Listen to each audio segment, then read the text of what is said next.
हिंदुस्तान में किसान आज आहत है, किसान के परिवार आहत है। आपको पता होगा कि जब दिल्ली में किसान आंदोलन में करते करते, लेकिन भारतीय जनता पार्टी की जो केंद्र में स्थित सरकार है, उनके कान में जू तक नहीं रेंग रही है। साथियों, तमाम क्रांतिकारी साथियों को इस पावन धरती से सर्वप्रथम जोहार, लाल सलाम।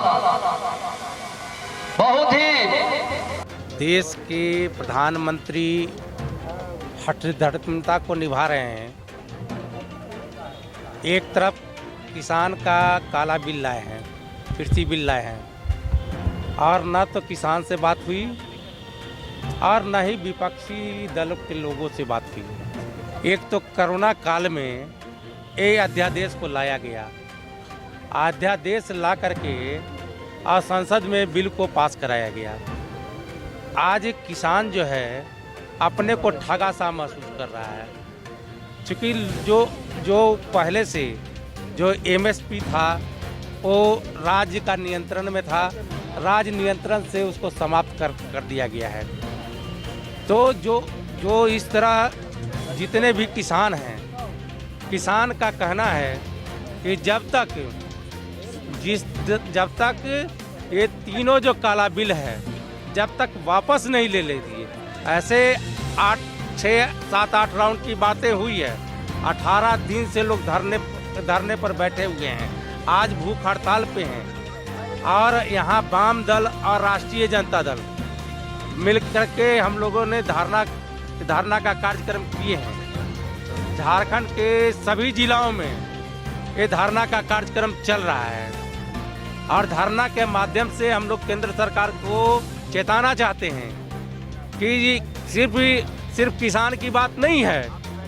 आज किसान आंदोलन जो है जन रूप ले लिया है। पूरे देश के जनता, क्योंकि भारत जो है कृषि प्रधान देश है, और कृषि प्रधान देश होने के नाते केंद्र सरकार का जो मंशा है कि जिस तरह हमने ये सरकारी जितने संस्थान को प्राइवेटेशन करने का जो काम किया है, उसी तरह जो है कृषि बिल पर भी उनकी नज़र है। यहाँ जो है देखिए, यहाँ कोल ब्लॉक पर भी नज़र है उन लोगों का। तो हम लोग राष्ट्रीय जनता दल जो है, चूँकि किसान के बेटा होने के नाते हम लोगों का फर्ज बनता है कि किसान का जो आंदोलन है उस आंदोलन में कदम से कदम मिलाकर के साथ दें, चूँकि ये जो आंदोलन है जायज़ है। चूँकि जो इन्होंने हठधर्मिता करके 6-7 राउंड वार्ता करके, कभी एक तरह तो देश के किसानों को गुमराह भी कर रहे हैं, किसानों को बात करके कहते हैं कि किसान जो हमारे पक्ष में हमने जो कृषि बिल लाया है इससे खुश होकर के किसान हमारे बीच आए हैं। मगर किसान नेता का जो कहना है कि ये जो है अंग्रेज के औलाद जो है कि आपस में फूट डालो राज करो की राजनीति करना चाह रहे हैं, ये कभी होने नहीं देंगे। किसान लोग अपने जिद पर कायम है। जब तक तीनों काला बिल जो है वापस नहीं होता है, तब तक ये आंदोलन जारी रहेगा। ये तो अभी अंगड़ाई है, बाकी आगे लड़ाई है। उन्होंने कहा कि इस आंदोलन को और तेज करेंगे। ये सरकार जब तक नहीं झुकेगी तब तक मेरा आंदोलन जारी रहेगा। हम लोग तमाम वाम दल और जितने भी विपक्षी दल सब लोग मिलकर के संकल्प लिए हैं कि हम लोग किसान के बेटा होने के नाते हम उस आंदोलन के साथ हैं। अभी तो सिर्फ पंजाब और हरियाणा का किसान जो है केंद्र सरकार को नाको चना चबवा दी है, तो अगर पूरे देश के किसान जब एकजुट करके और देश की राजधानी में जब पहुंचेंगे तो उनका क्या हाल होगा, ये आपको देखने को मिलेगा। किसान विरोधी काला बिल जो है ये सिर्फ किसानों के लिए नहीं है, पूरे देश का मामला है। पूरे देश इससे जुड़ा हुआ है, क्योंकि अगर किसान हतोत्साहित होते हैं, प्रभावित होते हैं, इससे पूरा देश प्रभावित होगा। एक एक व्यक्ति प्रभावित होगा, क्योंकि किसान अन्न उपजाते हैं, हम खाते हैं।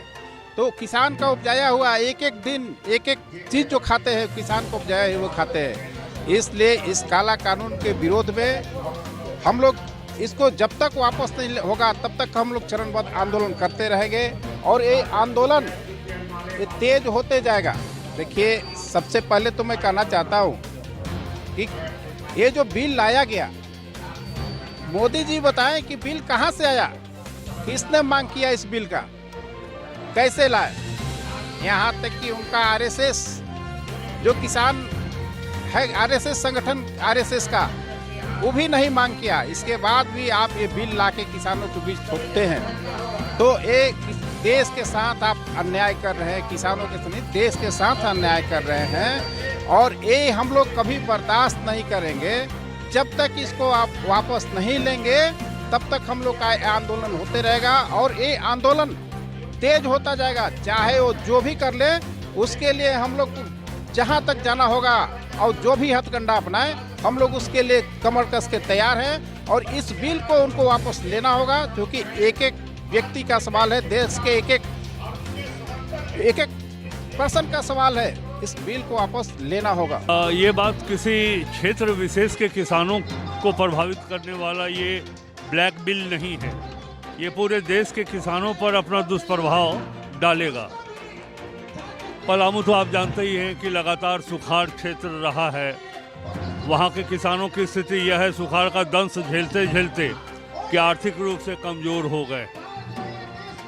और सच बताइए तो ये जो 3 काला कानून है, कृषि सेवा, कृषि व्यापार और वाणिज्य, फिर एमएसपी से संबंधित ये जो 3 कानून आए, यदि इसका गहराई से अध्ययन किया जाए तो इसका पूरा प्रभाव, दुष्प्रभाव देश के किसानों के ऊपर पड़ेगा और देश के अर्थव्यवस्था के ऊपर पड़ने वाला है। बहुत हम सबों के राजनीतिक दलों की ये जिम्मेवारी बनती है कि वो किसान जो इन सब बातों से अवगत नहीं है, हम उन्हें बताएं कि क्या हानि होने वाली। धीरे धीरे ये बातें पहुंच रही है किसानों के बीच में, और जैसे ही किसान जग जाएगा तो न सिर्फ पंजाब, हरियाणा, चंडीगढ़ और उत्तर प्रदेश, देश का किसान सड़कों पे आ जाएगा। स्थिति यह हो गई है। मैं आपको एक चीज़ कहना चाहता हूँ कि जो समझ हमारी बनती है कि आप जो ये कानून ला रहे हैं, आपने एक तरफ कहा कि हम 2022 तक किसानों के आय को दोगुनी करेंगे, तो जो फसल का उत्पादन है उसके क्रय और विक्रय किए जाने से आय दोगुनी कैसे हो जाएगी? जब तक फसलों का उत्पादन नहीं बढ़ेगा तब तक किसानों की आर्थिक स्थिति कैसे सुधरेगी? देश के सकल घरेलू उत्पाद में अगर आज कृषि परिक्षेत्र का योगदान देखिए तो मात्र 16% है। अब ये किसान अपने फसलों को बेचेंगे तो वो जो जीडीपी में जो हमारा योगदान होगा कृषि क्षेत्र का, वो कैसे बढ़ जाएगा? जरा मुझे समझाएं। मैं केंद्र सरकार से और भारतीय जनता पार्टी के मित्रों से ये कहना चाहता हूँ कि अगर आप देश के किसानों को खुशहाल बनाना चाहते हैं, आर्थिक अर्थव्यवस्था को खुशहाल बनाना चाहते हैं, तो आप फसलों की उपज के ऊपर बात करिए। किसान क्रेडिट कार्ड लोगों को नहीं मिल रहा है। हमारे किसान 80% किसान सीमांत और लघु किसान हैं। झारखंड की बात करिए तो 70% जो किसान समुदाय है वो 2 हेक्टेयर जमीन का मालिक है, उससे ऊपर का नहीं है। तो उसे चाहिए खेती करने के लिए आधुनिक उपकरण, उसे चाहिए मिट्टी के स्वास्थ्य की जांच, उसे चाहिए समय पर खाद और बीज, उसे चाहिए कि साहब चूँकि आर्थिक रूप से वो कमज़ोर है इसलिए उसे चाहिए आर्थिक सहयोग बैंक के माध्यम से, जैसे किसान क्रेडिट कार्ड हो गया, रुपे कार्ड हो गया। जब तक आप इस व्यवस्था को मजबूत नहीं करिएगा तो आप क्रय विक्रय से संबंधित कानून बना करके किसानों की आय दुगनी कैसे हो सकती है, ये बताएं लोग। यही सब कारण है।